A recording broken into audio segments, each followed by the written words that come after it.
Wagwan and welcome everybody. So, in Jamaican patois, there's no subject verb agreement and the verb doesn't change based on the tense. So, whether it's present tense, past tense, future tense, it's the same verb. We don't change it, right? For example, in English, we'll say, I am driving. In Jamaican patois, we say, me a drive. For past tense, in English, we say, I drove. In Jamaican patois, we say, me did drive, right? So the drive remained the same. Washing, we say. English, we say, I am washing. In Jamaican patois, we say, me a wash.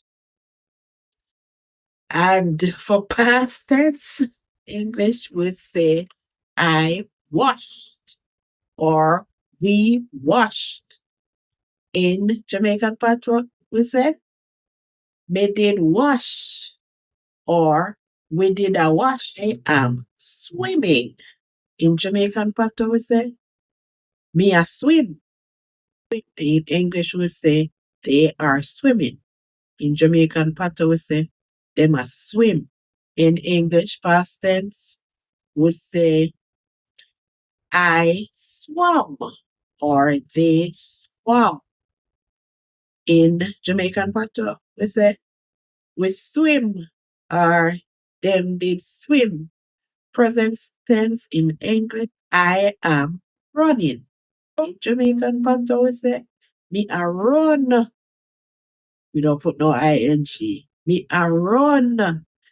And if it's more than one person, we say English, we say they are running.